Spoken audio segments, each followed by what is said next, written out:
Hi students, welcome to your new class. ഇന്നത്തെ ക്ലാസ്സിൽ നമ്മൾ ഡിസ്കസ് ചെയ്യാൻ പോകുന്നത് ചാപ്റ്റർ 3 ആണ്, ട്രാൻസ്പോർട്ടേഷൻ പ്രോബ്ലംസ്.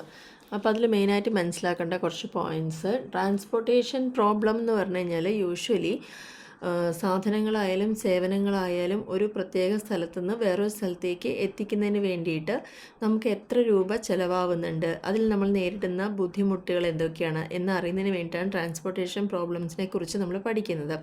അപ്പോൾ usually it involves the physical movement of goods and services from various sources. പല പല ഭാഗങ്ങളിൽ നിന്നാണ് ഗുഡ്സും സർവീസൊക്കെ മൂവ് ചെയ്യേണ്ടി വരിക. ഓർ ഒറിജിൻസ്, എവിടെ നിന്നാണോ അവയെ ഉണ്ടാക്കുന്നത് അവിടെ നിന്നെങ്കിലും കൊടുക്കേണ്ടി വരും. ടു മൾട്ടിപ്പിൾ ഡിമാൻഡ് ഡെസ്റ്റിനേഷൻ, എവിടെയൊക്കെയാണോ ഇത് ആവശ്യമുള്ളത് പല പല ഭാഗങ്ങളിൽ ഡെസ്റ്റിനേഷനിൽ നമുക്ക് ഉണ്ടാക്കുന്ന സ്ഥലത്തു നിന്ന് എത്തിക്കേണ്ടതായിട്ട് വരുന്നുണ്ട്. Within the given constraints of supply and demand. എങ്ങനെയാണിത് ചെയ്യുന്നത്? നമ്മൾക്ക് ഈ സാധനങ്ങൾ എത്രത്തോളം സപ്ലൈ ചെയ്യാൻ പറ്റും, എത്രത്തോളം ഇതിന് ഡിമാൻഡ് ഉണ്ട്, അത്രത്തോളം ചെയ്യാൻ പറ്റുന്നുണ്ടോ, in such a way that the total transportation cost is to be minimized. അപ്പോൾ ഈ ഒരു സാധനങ്ങൾ ഉൽപ്പാദിപ്പിക്കുന്ന സ്ഥലത്തു നിന്ന് ആവശ്യമുള്ള സ്ഥലങ്ങളിലേക്ക് എത്തിച്ചു കൊടുക്കുന്നത് ഏറ്റവും കോസ്റ്റ് കുറഞ്ഞ മാർഗത്തിലൂടെ ആയിരിക്കണം. അപ്പോൾ അതിനു വേണ്ടിയാണ് നമ്മൾ ട്രാൻസ്പോർട്ടേഷൻ പ്രോബ്ലംസ് പഠിക്കുന്നത്. ട്രാൻസ്പോർട്ടേഷൻ പ്രോബ്ലം എന്ന് പറഞ്ഞു കഴിഞ്ഞാൽ it is a special type of linear programming. ഇത് ലീനിയർ പ്രോഗ്രാമിങ്ങിൻ്റെ വേറൊരു പ്രത്യേക വിഭാഗമാണ്. It typically involve situation where goods are required to be transferred from source or plan some destination or markets at a minimum cost. അപ്പോൾ നമ്മൾ എന്തിനാണ് ഇത് പഠിക്കുന്നത് ചോദിച്ചാൽ, എവിടെ നിന്നാണോ സാധനങ്ങൾ ഉണ്ടാക്കുന്നത് ആ ഉണ്ടാക്കിയ സ്ഥലത്തു നിന്ന് ആവശ്യക്കാരെവിടേക്കാണോ അത്തരം സ്ഥലങ്ങളിലേക്ക് എത്തിച്ചു കൊടുക്കുന്നതിന് അല്ലെങ്കിൽ മാർക്കറ്റിലേക്ക് എത്തിച്ചു കൊടുക്കുന്നത് എങ്ങനെയായിരിക്കും, വളരെ മിനിമം കോസ്റ്റ് കുറഞ്ഞിട്ടായിരിക്കണം. അപ്പോൾ ഇതിന് വേണ്ടിയിട്ടാണ് നമ്മൾ ട്രാൻസ്പോർട്ടേഷൻ പ്രോബ്ലംസ് പഠിക്കുന്നത്. അതല്ലാന്നുണ്ടെങ്കിൽ ഇതിൽ നമുക്ക് പറയാം, ഇങ്ങനെ എത്തിച്ചു കൊടുക്കുന്നതിന് നമ്മൾ ചിലപ്പോൾ വെയർ ഹൗസുകൾ യൂസ് ചെയ്യാറുണ്ട്. വെയർ ഹൗസ് യൂസ് ചെയ്യുക എന്ന് പറയുമ്പം ചില സ്ഥലങ്ങളിൽ നമ്മൾ ഉൽപ്പാദിപ്പിച്ച് കൊണ്ടുവന്ന് അവിടെ സ്റ്റോർ ചെയ്ത് വെക്കും, അല്ലേ? എന്തിനു വേണ്ടി നമ്മളിങ്ങനെ സ്റ്റോർ ചെയ്യുന്നത്? എപ്പോൾ ആവശ്യക്കാർ വന്നാലും നമുക്ക് ചോദിക്കുമ്പോൾ സാധനങ്ങൾ കൊടുക്കാൻ പറ്റണം. അപ്പോൾ ഡിമാൻഡിനെ സാറ്റിസ്ഫൈ ചെയ്യാൻ പറ്റുന്നതിന് വേണ്ടിയിട്ടാണ് ഇത്തരത്തിലുള്ള ഡെസ്റ്റിനേഷനിൽ നമ്മൾ എത്തിച്ചു വയ്ക്കുന്നത്. അതും എങ്ങനെയാണ്? മിനിമം ട്രാൻസ്പോർട്ടേഷൻ കോസ്റ്റിലായിരിക്കും വരുന്നത്. അപ്പോൾ ഇതുമായി ബന്ധപ്പെട്ടിട്ട് ഈ ട്രാൻസ്പോർട്ടേഷനുമായി ബന്ധപ്പെട്ട് വരുന്ന കാര്യങ്ങളാണ് നമുക്ക് ട്രാൻസ്പോർട്ടേഷൻ പ്രോബ്ലത്തിൽ വരുന്നത്. ഇനി ഇതിൽ പ്രധാനമായിട്ടും അറിയേണ്ട കുറച്ച് കാര്യങ്ങളെന്ന് പറയുന്നത്, ഇതിൻ്റെ ഡെഫിനീഷൻസൊക്കെ ജസ്റ്റ് ഒന്ന് അറിഞ്ഞു വയ്ക്കാം. അതിൽ തന്നെ ഫീസിബിൾ സൊല്യൂഷൻ എന്ന് പറയുന്നുണ്ട്. ഫീസിബിൾ സൊല്യൂഷൻ എന്ന് പറഞ്ഞാൽ it is a set of non negative allocations ആണ്. നോൺ നെഗറ്റീവ് എന്താ? നെഗറ്റീവ് അല്ലാത്തത്. Which satisfy the row and column sum restrictions. ഇത് ജസ്റ്റ് ഒന്ന് മനസ്സിലാക്കിയാൽ മതി. ബേസിക് ഫീസിബിൾ സൊല്യൂഷൻ എന്ന് പറഞ്ഞു കഴിഞ്ഞാൽ അവിടെ ഇങ്ങനെ വെച്ചാൽ if the number of non negative allocation എന്ന് പറയുന്നത് ഏതിന് ഈക്വൽ ആയിരിക്കും? m+n-1 ഈക്വൽ ആയിരിക്കും. അതിൽ m എന്ന് പറയുന്നത് നമ്പർ ഓഫ് റോയാണ്, n എന്ന് പറയുന്നത് നമ്പർ ഓഫ് കോളമാണ്. അപ്പോൾ ഇത് രണ്ടും കൂടി കൂട്ടിയ ടോട്ടൽ -1 ആയിരിക്കും basic feasible solution. Optimum solution എന്ന് പറഞ്ഞു കഴിഞ്ഞാൽ ഫീസിബിൾ സൊല്യൂഷൻ തന്നെയാണ്. ആൻഡ് അത് ഓപ്റ്റിമൽ സൊല്യൂഷൻ ആവുന്നത് എങ്ങനെയാണെന്ന് വെച്ചാൽ ഏതിലാണോ ഏറ്റവും ട്രാൻസ്പോർട്ടേഷൻ കോസ്റ്റ് കുറയുന്നത് അതിനെയാണ് ഓപ്റ്റിമം സൊല്യൂഷൻ എന്ന് പറയുന്നത്. പിന്നെ non degenerate basic feasible solution എന്ന് പറയുന്നുണ്ട്. അപ്പോൾ അതിലെന്ന് പറഞ്ഞാൽ അത് എപ്പോൾ മാത്രമാണ് അങ്ങനെ സംഭവിച്ചാൽ ഇറ്റ് കണ്ടെയ്ൻസ് m+n-1 ഉണ്ടാവുക, അല്ലെങ്കിൽ ഓരോ അലോക്കേഷനും ഇൻഡിപെൻഡൻ്റ് ആവുകയോ ചെയ്യാം. അതാണ് ഇവിടെ ഉദ്ദേശിച്ചിരിക്കുന്നത്. ഇനി ഇതിൽ നമുക്ക് പ്രധാനമായിട്ട് പഠിക്കാനുള്ളത്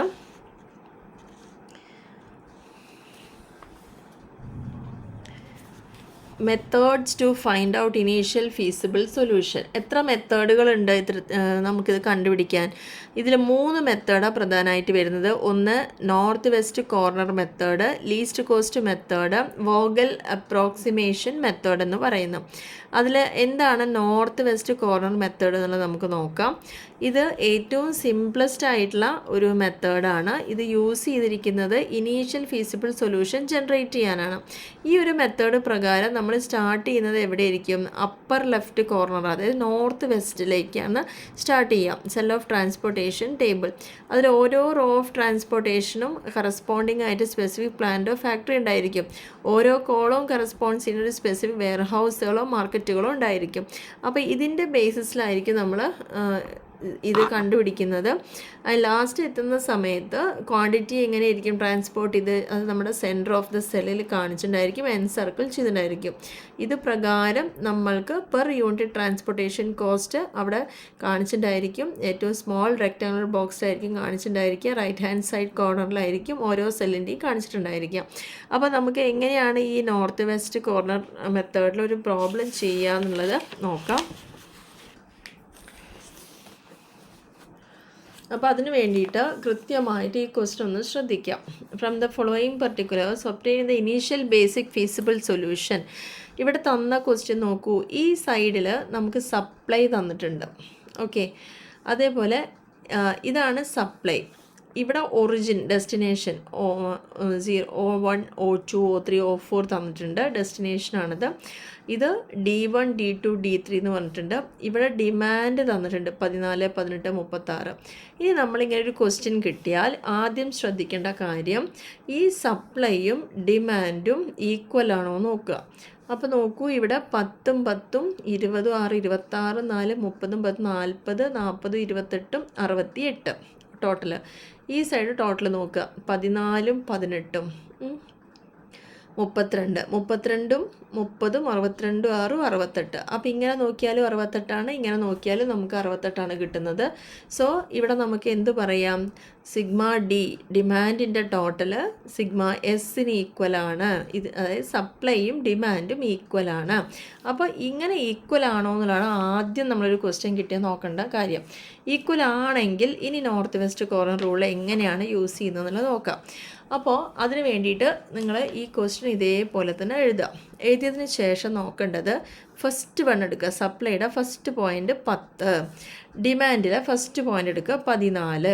ഈ 10ഉം 14ഉം നോക്കിയിട്ട് ഏതാണോ കുറവ് ആ കുറവിനെ നമ്മളിവിടെ ഫസ്റ്റ് കോളത്തിൽ എടുത്തെഴുതുക. ആദ്യത്തെ കോളം എന്ന് പറയുന്നത് നമുക്കിവിടെ ഓൾറെഡി നമ്മൾ 4 എന്ന് എഴുതി വെച്ചിട്ടുണ്ട്.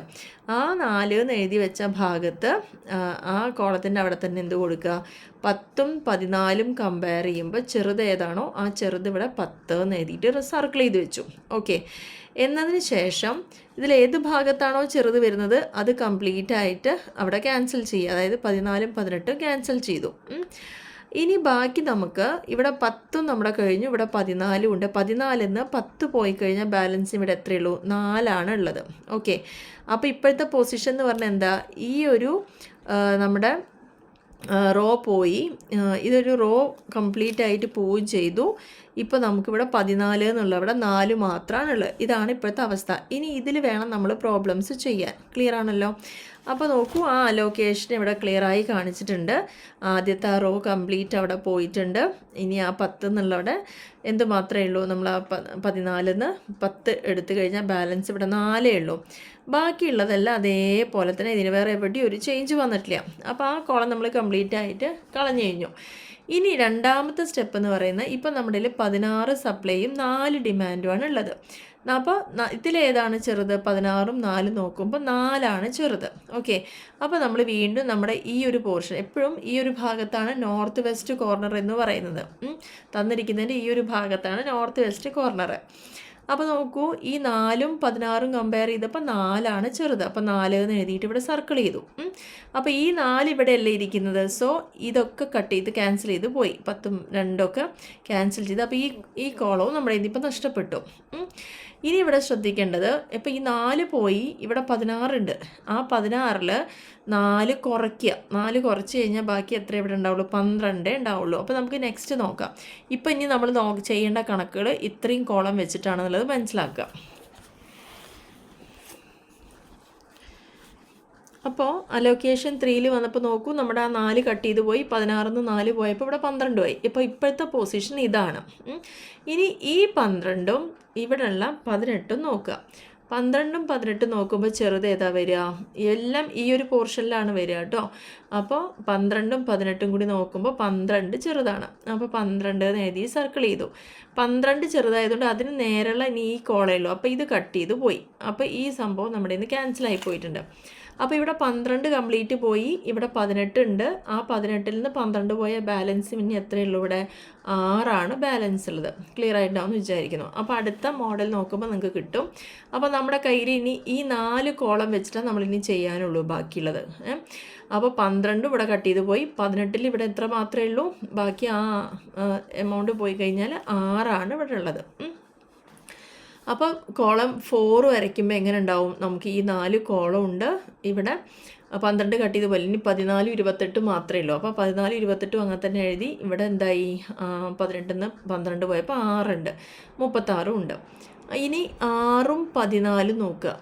6ഉം 14 നോക്കുമ്പം ചെറുത് ഏതാ വരുന്നത്, 6ആണ്. അപ്പോൾ ഈ നോർത്ത് വെസ്റ്റ് കോർണറിലുള്ളതിൽ 6 എന്ന് എഴുതാം. 6 സർക്കിൾ ചെയ്ത് കഴിഞ്ഞാൽ ഇവിടെ 6 ഓൾറെഡി ക്യാൻസലായിട്ട് പോയിട്ടുണ്ട്. ഇവിടെ 6 എടുത്തുകൊണ്ട് ഈ 6 ക്യാൻസലായി. പകരം ഇവിടെ 14 ഉണ്ട്. 14 ഇനി നമ്മൾ 6 കുറച്ചിട്ട് ബാക്കി വേണം അടുത്ത കണക്കിലേക്ക് ചെയ്യാൻ വേണ്ടി. 6ൻ്റെ നേരെ ഇനി 12 ഉള്ളത്. അപ്പോൾ ഈ കോളവും ക്യാൻസൽ ചെയ്ത് പോയി. ഏതാണോ ചെറുത് ആ ചെറുത് എഴുതുന്നതോടുകൂടി അതിൻ്റെ നേരെയുള്ള ആ കോളമൊക്കെ കട്ടായി പോവും. ഓക്കെ, അപ്പോൾ ഇനി ബാലൻസ് നമുക്ക് ആകെ ഇതേ ഉള്ളൂ. അപ്പോൾ ഇവിടെ 14 നമ്മൾ 6 കുറയ്ക്കുകയും വേണം. അപ്പോൾ ബാക്കി എന്താ ഉണ്ടാവുക, 8ആണ് ഉണ്ടാവുക. അപ്പോൾ നമ്മുടെ ലാസ്റ്റ് കോളം നോക്കൂ, എന്തായി, ഇപ്പം ഇവിടെ 8 ഉണ്ട്.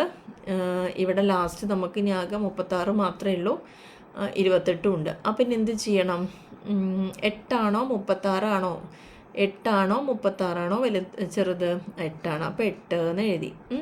8 എന്ന് എഴുതി കഴിഞ്ഞപ്പം ഈ 8 ക്യാൻസലായില്ലേ, അപ്പോൾ ഇത് ക്യാൻസലായി പോയി. ഇനി 36 നമുക്ക് എന്ത് കുറയ്ക്കണം, 8 കുറയ്ക്കും വേണം. 8 കുറയ്ക്കുമ്പോൾ എത്ര ആൻസർ വരിക, 28. നോക്കൂ, ഇവിടെ ലാസ്റ്റ് വന്ന ആ നമ്പറും നമുക്ക് കിട്ടിയ നമ്പറും എന്തായി, ഈക്വലായി. അപ്പോൾ ഈ പ്രോബ്ലം എന്താണ്, നമ്മുടെ നേരത്തെ നമ്മൾ രണ്ടും കൂടിയിട്ട് കമ്പയർ ചെയ്തപ്പോൾ അത് ബാലൻസ്ഡ് ആണെന്ന് അറിഞ്ഞു കഴിഞ്ഞു. അതുകൊണ്ടാണ് നമ്മൾ ഈ ഒരു മെത്തേഡ് ചെയ്തത്. അപ്പോൾ ഈ കണക്ക് നിങ്ങൾക്ക് ചെയ്തത് കൃത്യമായിട്ട് ശരിയായിട്ടെന്ന് അറിയണമെങ്കിൽ ഒറ്റ മാർഗ്ഗമേ, നിങ്ങൾ ചെയ്ത് ലാസ്റ്റ് വരുമ്പോൾ ഇതിലത്തെ അവസാനിക്കുന്ന നമ്പർ തന്നെയായിരിക്കും നിങ്ങൾക്ക് ഇവിടെ കിട്ടുക. നോക്കൂ, ഇവിടെ 28ആണ്. ആ 28ന് നമുക്ക് ഈ 36ന്ന് 8 കുറച്ചപ്പോൾ ബാലൻസ് ആയിട്ട് വന്നു. അപ്പോൾ ഇവിടെ ഇതോടുകൂടി ആ പ്രോബ്ലം ഇവിടെ കഴിഞ്ഞു. അപ്പോൾ ഇങ്ങനെയാണ് നമുക്ക് ഈ നോർത്ത് വെസ്റ്റ് റൂള് അപ്ലൈ ചെയ്യേണ്ടത്. ഇനി നമുക്ക് ടോട്ടൽ കോസ്റ്റ് അറിയണ്ടേ. അപ്പോൾ ടോട്ടൽ കോസ്റ്റ് അറിയണമെങ്കിൽ നമ്മൾ എന്താ ചെയ്യുക, അപ്പോൾ അതിന് വേണ്ടി നമ്മൾ പറഞ്ഞു, ഒരു ഇക്വേഷൻ അവിടെ പറഞ്ഞില്ലേ നേരത്തെ, m+n-1 എന്ന് പറയുന്നത്, m+n-1 എന്ന് പറഞ്ഞാൽ എന്താണ്, m number of rows, n columns ആണ്. അപ്പോൾ നമുക്ക് റോ എന്ന് പറയുന്നത് എത്ര, 3 എണ്ണം ഉള്ളത്, 4 എണ്ണമാണ് റോസും കോളംസുമാണ്.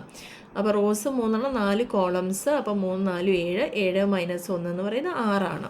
ഓക്കെ, ഇനി നമുക്ക് ഈ തന്ന ക്വസ്റ്റ്യനിൽ നിന്ന് ടോട്ടൽ കോസ്റ്റാണ് കണ്ടുപിടിക്കേണ്ടത്.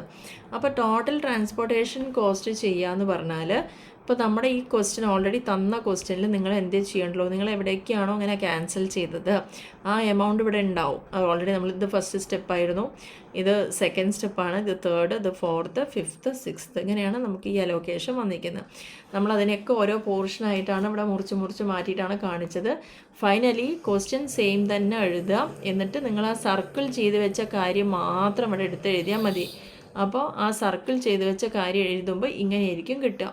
ഇനി നിങ്ങൾ കോസ്റ്റ് കണക്കാക്കേണ്ട രീതി പറഞ്ഞുതരാം. എവിടെയൊക്കെ നമ്മൾ സർക്കിൾ ചെയ്തോ ആ കോളത്തിലെ നമ്പറുമായിട്ട് ഇൻറ്റു ചെയ്യാം.